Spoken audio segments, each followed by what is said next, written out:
सम्माननीय सभामुख महोदय,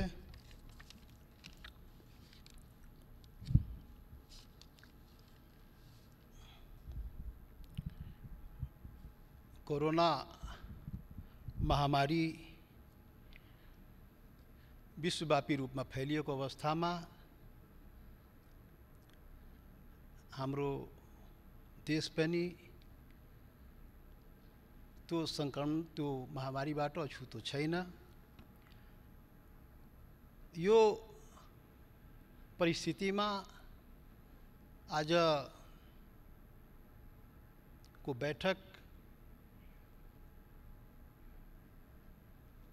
संवैधानिक बाध्यता कई कारणले भए पनि बोलाइएको हो र त्यो यो परिस्थितिमा यो बैठकको व्यापक रूपमा जनताको हितमा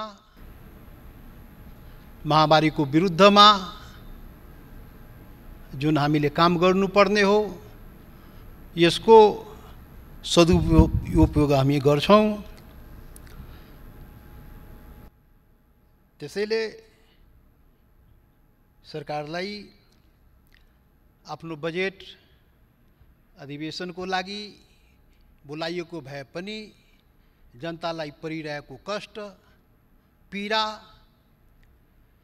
समेत यो बैठकको माध्यमबाट हामी उठाउन पाउने छौं। यो सन्दर्भमा सर्वप्रथम विश्वभरि कोरोनाको संक्रमणबाट यो महामारीबाट जान गुमाएका विश्वभरिका जान गुमाउनेहरूप्रति श्रद्धाञ्जली व्यक्त गर्न चाहन्छु। यो कोरोना महामारीबाट संक्रमित भई उपचार गराइराख्नुभएका विश्वभरिका मानव जाति हाम्रा नेपाली देशमा वा विदेशमा जहाँ भए पनि उहाँहरूको शीघ्र स्वास्थ्य लाभको कामना यो अवसरमा गर्न चाहन्छु।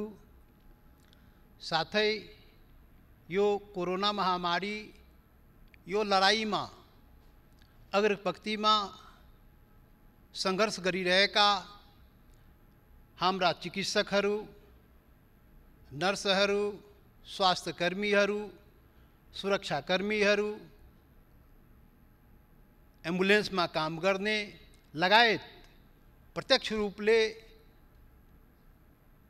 यो महामारीको विरुद्धमा संघर्ष गरिरहेका आफ्ना जानका बाजी लगाएर यो काममा जनताको पीडित जनताको सेवामा लागेको सबै प्रति म आफ्नो तर्फबाट र आफ्नो पार्टीको तर्फबाट आभार व्यक्त गर्न चाहन्छु, हार्दिक धन्यवाद पनि दिन चाहन्छु। आजको दिनमा हामी यो महामारीको विरुद्धमा सम्पूर्ण नेपाली, सारा नेपाल राजनीतिक दल, नागरिक समाज, सञ्चार माध्यम, सम्पूर्ण देश एक भएर यो महामारीको विरुद्धमा लड्नुपर्ने आवश्यकता हो र यसमा हामी सम्पूर्ण देशवासी एकताबद्ध भएर यो हाम्रो साझा यो महामारीबाट जोगिने र यसलाई परास्त गर्ने यो हाम्रो साझा दायित्व हो।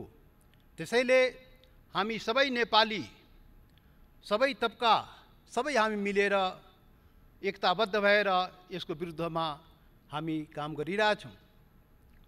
यो अवसरमा यो पीडादायी लकडाउन जुन बाध्यकारी अवस्था हो जीवन रक्षाको लागि, यो लकडाउनमा यो 1.5 महिनाभन्दा करिब 50 दिन हुन लागिसकेको अवस्थामा यो चाहिँ नेपाली जनता अति पीडाका साथ भए पनि लकडाउनलाई हामीले जुन पालना हाम्रा नागरिकहरू हामीहरू सबैले गरिरहेकोमा त्यसप्रति पनि म आभार व्यक्त गर्दै धन्यवाद दिन चाहन्छु सम्पूर्ण नेपाली दाजुभाइ दिदीबहिनीमा।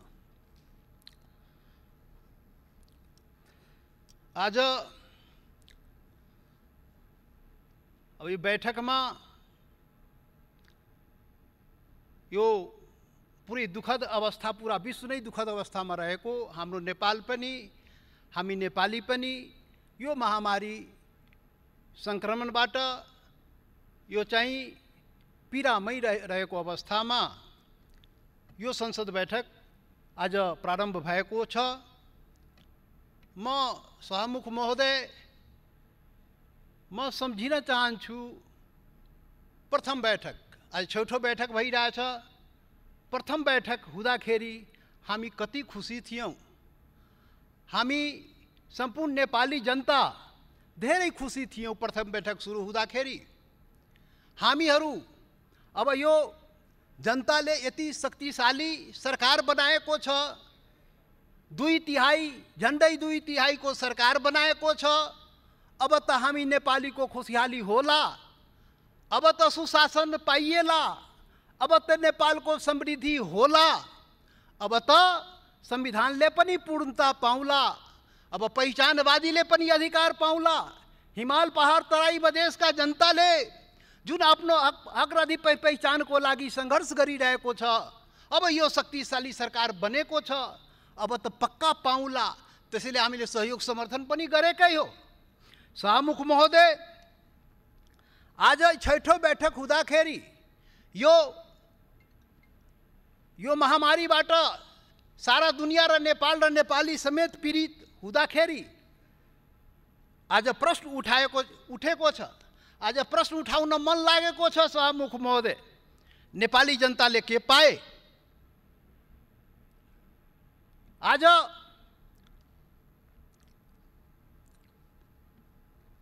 नेपाली जनता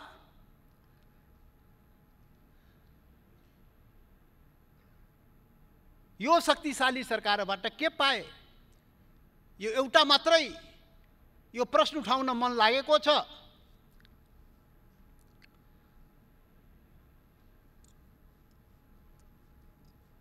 त्यो जुन सपना हामीले देखा थियौँ, सुशासन पायौँ, के समृद्धि पायौँ, के सबैको लागि संविधान बन्यो, के संविधानले पूर्णता पायो, के हामी पहिचान पायौँ, के हामी खोसिएका अधिकार फिर्ता पायौँ, यो सबै सवाल आज उठाउँदैन सभामुख महोदय, आज उठाउँदैन। निर्वाचित सांसद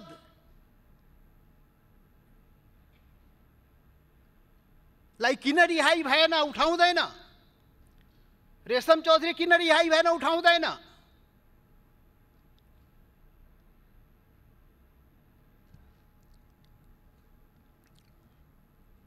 आज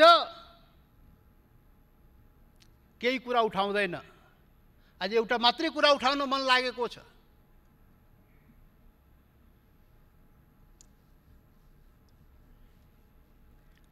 एउटा मात्रै प्रश्न हो, एउटा मात्रै माग हो। आज सभामुख महोदय, तपाईको मार्फत यो सरकारलाई एउटा मात्रै आज माग गर्न आएको हो। आज केही पनि उठाउनेवाला छैन। एउटा मात्रै सवाल हो, नेपाली नागरिकको जीवन रक्षा गरिदेऊ, नेपाली नागरिकलाई बचाऊ। सरकार, नेपाली जनता सङ्कटमा छ, उसको जीवन रक्षा गर, कोरोना सङ्क्रमणबाट नेपालीको रक्षा गर। यो एउटा मात्रै आज म उठाउन खोजेको। आज बाँकी सवालहरू आज म उठाउँदैन सभामुख महोदय। सभामुख महोदय, अब यो काम सरकारले कति इमानदारी साथ गरिरहेको छ, आज अलिकति भन्न मन लागेको छ सभामुख महोदय। अब जनताको जीवन कता रक्षा होला, कता उसले राहत पाउला, उपचार पाउला। यहाँ त मानवता विरुद्धको अपराध समेत सरकारले गरिहाले सभामुख महोदय। जनता त्राहिमाम, उता पद पाऊ पद बचाऊ, त्यसको लागि अध्यादेश ल्याऊ, रातारात पार्टी विभाजन गर। यो के हो? यो महामारीको बेलामा जनता जोगाउनु पर्ने, जनता बचाउनु पर्ने, सारा ऊर्जा त्यसमा लाउनु पर्नेमा सरकार के गरिरहेको छ? के हो यो? सभामुख महोदय, यो रातारात जुन आयो अध्यादेश, 2वटा अध्यादेश के को लागि आयो? लोकतन्त्रलाई बलियो पार्न आएको हो, देशमा स्थिरताको लागि आएको हो, पार्टी पद्धतिलाई बलियो पार्न आएको हो, के गर्न आएको? पार्टी फुटाउने रे? के हो यो? लोकतन्त्रलाई कमजोर गर्ने रे? जनता महामारीबाट मरिरहेको छ, पीडित छ, खान पाएको छैन, उपचार पाएको छैन, स्वास्थ्य कर्मीले सुरक्षा स्वास्थ्य सामग्री पाएको छैन, र यहाँ त अर्कै धन्दा पो भइरहेछ त। सरकारले अर्को पो धन्दामा लागेको छ सभामुख महोदय।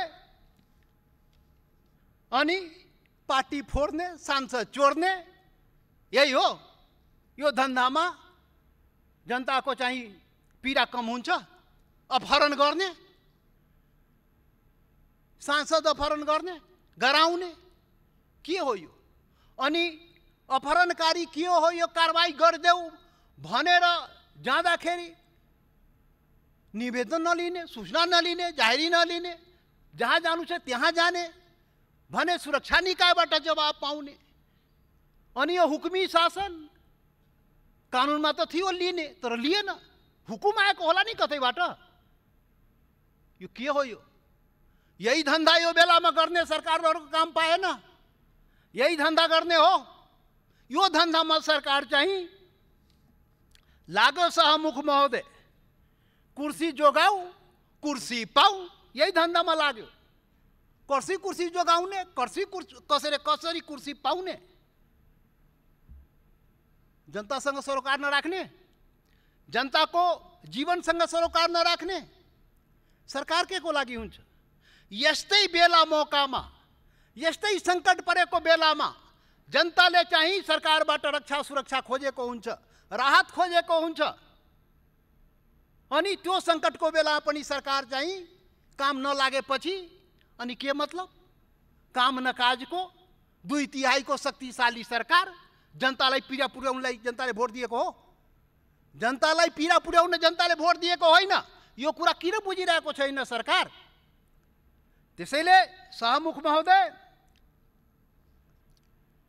फुटाउन त हाम्रो पार्टी पनि फुटाउने रे, हाम्रो मित्र समाजवादी पार्टी पनि फुटाउने रे, अनि फुटाएर आफ्नोमा मिलाउने रे, अनि कुर्सी जोगाउने रे। के हो यो?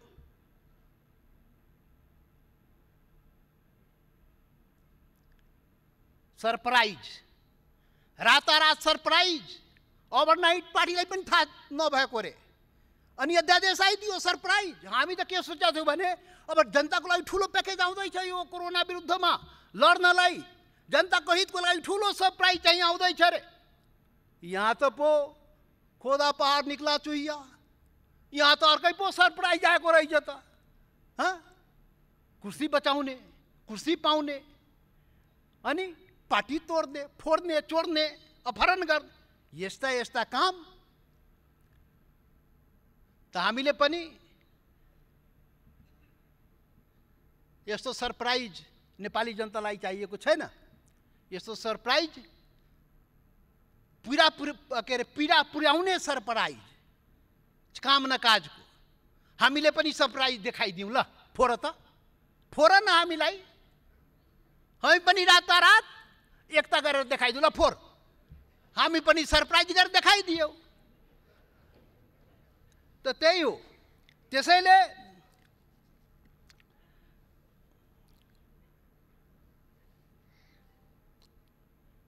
आजको दिनमा 2/3 सरकार 2 कौडीको छैन, 2 कौडीको काम गरेन। के भन्ने? पीडा जनताको आजको यो पीडित अवस्थामा यस्तो गतिविधि सरकारले गरेपछि भन्ने के त? 2/3 सरकार 2 कौडीको काम नगर्ने, अनि यस्तो हो? यो भएन।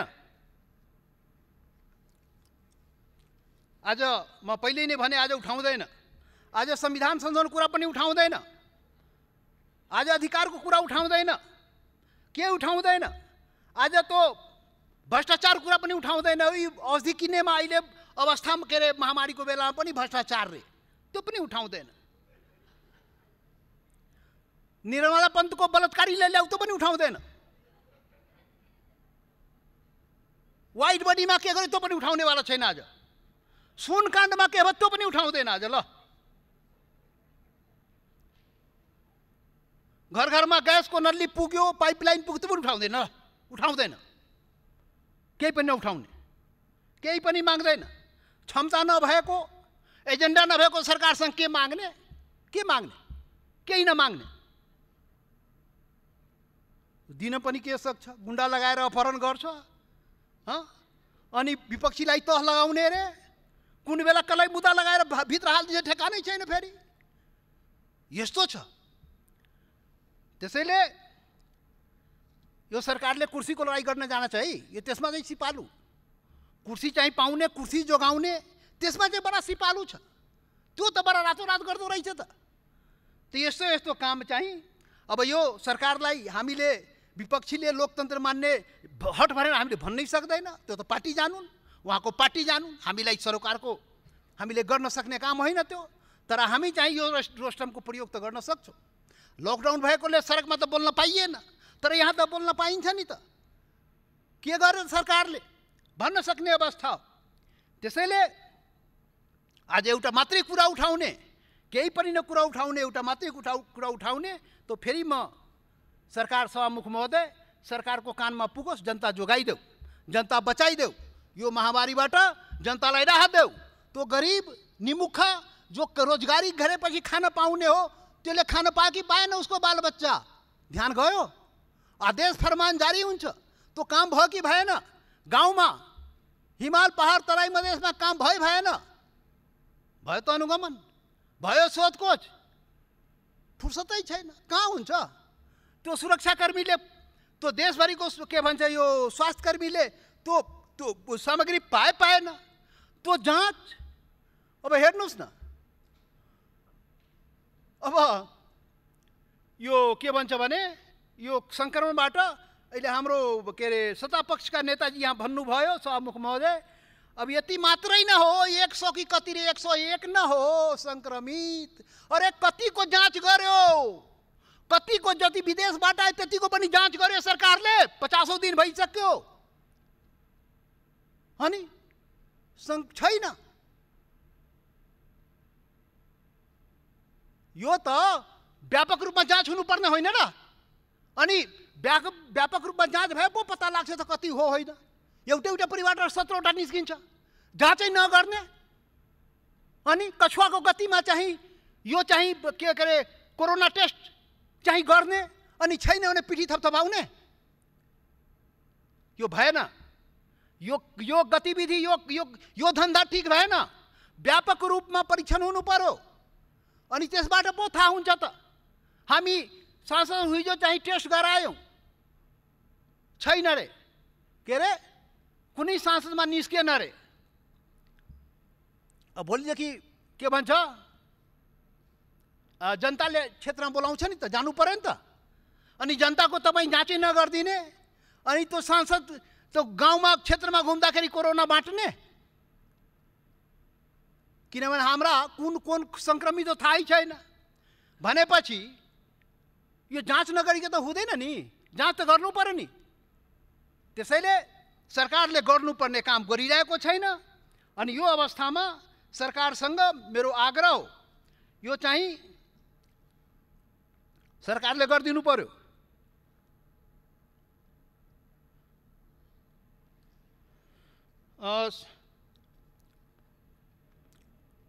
सभामुख महोदय, आजलाई छोटो अब यो अब टाइम हुन तपाईँले भन्नुभएकै छैन, अनि छोटो र मोटो के हो यो?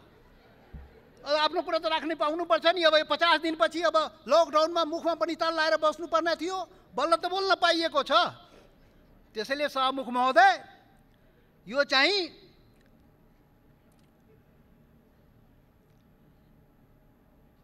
हामी हामी एक भयौँ तो चाहिँ जनता समाजवादी पार्टीको रूपमा जनताले विकल्प खोजिरहेको छ। किनभने तपाईहरूले राम्रो काम गरे सरकारले, शाहमुख महोदय, त्यसले जनताले विकल्प खोजिरहेको छ। यो मुलुकमा एउटा विकल्प खोजेको छ, वैकल्पिक शक्ति खोजेको छ। त्यो शक्ति निर्माण प्रक्रियामा हामी लागेका छौँ। त्यो शक्ति चाहिँ त्यो वैकल्पिक लोकतान्त्रिक शक्ति, एउटा पहिचानवादी, अधिकारवादी, सुशासन र समृद्धि चाहने जनताको जमात यहाँ विकल्प खोजिरहेको छ। फायर्ड बुलेट फेरि फायर हुँदैन। जनताको 2/3 ल्यायो, केही न केही फायर्ड बुलेट, टायर रिटायर र रिजेक्टेड माल काम लाग्दैन। त्यसैले विकल्प चाहियो। विकल्प दिनलाई हामी अगाडि बढेका छौँ। यो मुलुक बहुराष्ट्रिय राज्यको स्थापना गर्नु छ, सामुदायिक समाजवाद, सामाजिक न्याय स्थापना गर्नु छ, संविधान सबैको लागि बनाउनु छ, हिमाल पहाड तराई मधेस सबै जनताको देश बनाउनु छ, मधेसी, दलित जनजाति, मुस्लिम, थारू लगायत सबैको मुलुक, सबैको अधिकार त्यो गर्नु छ। त्यसैले त्यसको लागि जनतालाई विकल्प चाहिएको छ र त्यो विकल्प जनताले पाउँछ। हामी सांस्कृतिक यो नस्लीय राष्ट्रवादलाई पनि मेटाउनु छ, खोखला राष्ट्रवादलाई पनि मेटाउनु छ, एकल जातीय अहङ्कारवाद नस्लीय राष्ट्रवादलाई मेटाउनु छ र सम्पूर्ण नेपालीको डिग्निटीको, नेपालीको स्वाभिमानको चाहिँ रक्षा गर्नु छ। बहुदलीय बहुराष्ट्रिय राज्यको स्थापना गर्नु छ। यी कामहरूको लागि एउटा वैकल्पिक शक्ति निर्माणको लागि हामी अगाडि बढेका छौँ। शाहमुख महोदय, यो अवसरमा धेरै त भन्नु भएन। अब अन्तमा म शाहमुख महोदय, म एउटा कुरा के भन्न खोजेको भने यो कोरोना भनेको मजाक होइन है। यो महामारी हो। यो चाहिँ छैन भनेर त्यो चाहिँ त्यति भनेर पुग्दैन। त्यो WHO के भनिरहेछ त सुन्नुहोस्। लुकाइएको त होइन, परीक्षण नगरेपछि त के हो। त्यसैले यो चाहिँ मजाक होइन, महामारी हो र यो चाहिँ यो जनतामाथि सङ्कट आउन सक्छ। त्यसैले जनतालाई जोगाउनु पर्छ। यो चाहिँ हाम्रो जस्तो देशमा महामारी व्यापक रूपमा फैल्यो भने के हुन्छ हेर्नुहोस्। शक्तिशाली देश अमेरिका के भयो, युरोपमा के भइरहेको छ। अनि हामी चाहिँ के भन्छ संवेदनहीन भएर यसरी काम गरेर हुँदैन।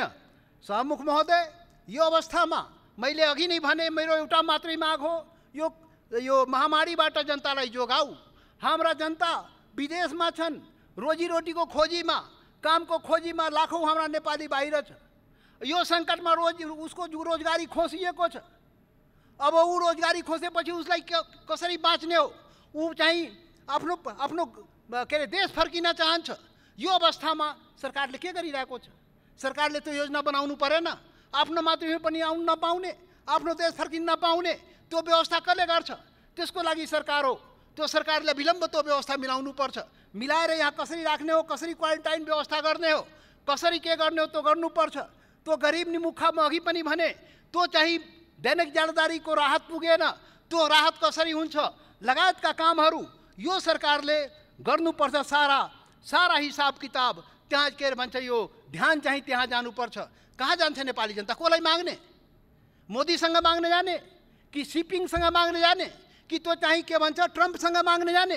हामी त केपी ओलीजीलाई नै भन्ने हो, हाम्रो प्रधानमन्त्रीलाई हामीलाई जोगाऊ, जनतालाई बचाऊ। फेरि जनता सीमा क्षेत्रमा जनता बसिरहेको छ, आफ्नो मुलुकमा आउन चाहन्छ। कसरी ल्याउने हो त्यो कसले गरिदिने हो? आफ्नै सरकारलाई नै भन्ने हो। त्यसैले आफ्नो सरकार चाहिँ कानमा तेल हालेर सुत्नु भएन। कुर्सीको लडाइँ मात्रै काम हो, त्यो ठानिदिनु भएन। जनताको रक्षा, जनताको चाहिँ सरोकारका विषय, यो संवेदनशील विषय जनताको हो। सरकारले हाम्रो सोच दिनु पर्यो। हाम्रो अहिलेको अवस्थामा महोदय, हामी यही सरकारलाई भन्छ, चाहे सरकार लायक हो या नालायक हो, यही सरकारलाई भन्ने हो। र आजको दिनमा शाहमुख महोदय, हामी नेपाली सबै के सोचिरहेको छ, जान बची तो लाख उपाय। हाम्रो जानको रक्षा हुनु पर्यो। जीव जानको रक्षा भयो भने हामी चाहिँ फेरि गरौँला। जीवन बाँच्यो भने फेरि नेपालीले आफ्नो गर्छ, श्रम गर्छ, जे गर्छ। त्यसैले सरकार चाहिँ त्यसतर्फ ध्यान चाहिँ दिनुपर्छ। अब शाहमुखजीले चाहिँ छोट्याउने भन्नुभयो। अब छोट्याइदिन्छु, अब खत्मै गरिदिन्छु। अब मैले भने कुरा एउटा मात्रै हो, जति भने पनि कुरा उही हो। त्यसैले सरकारले चाहिँ यसमा ध्यान दिनु पर्यो। हामी त किसानले किसानी गर्न पाएन, त्यहाँ स्थानीय प्रशासनलाई निर्देशन दिनु पर्यो। कृषि काममा जो कुनै प्रकारको अवरोध हुनु भएन, उसले जुन कृषिको काम चाहिँ गर्न पाउनुपर्छ भनेर सरकारलाई आग्रह गर्न चाहन्छु। र यो पैसा सरकारसँग हामी त पटक पटक भने सांसद विकासको पैसा पनि यसैमा लगाऊ। यो चाहिँ अहिले विकास होइन, जनतालाई बचाऊ। अहिले विकास चाहिए होइन, जनतालाई जोगाऊ। अनि यो बजेटको पनि सारा केन्द्रबिन्दु त्यही बन्नुपर्छ। यो पालिको बजेटको यो कोरोनाको विरुद्धमा जनतालाई बचाउने, जनतालाई जोगाउने, राहत दिने र स्वास्थ्य के अरे उपचार र सुविधा कसरी पाउने, त्यसमा चाहिँ प्राथमिकता चाहिँ सरकारको जानुपर्छ र यो बजेट पनि त्यसमै केन्द्रित हुनुपर्छ भन्ने सरकारलाई आग्रह गर्दै अन्तमा फेरि पनि भन्छु, जनतालाई जोगाइदेऊ, एउटा मात्रै काम गरिदेऊ। यो सरकारलाई विनम्र आग्रह गर्दै बिदा चाहन्छु। धन्यवाद।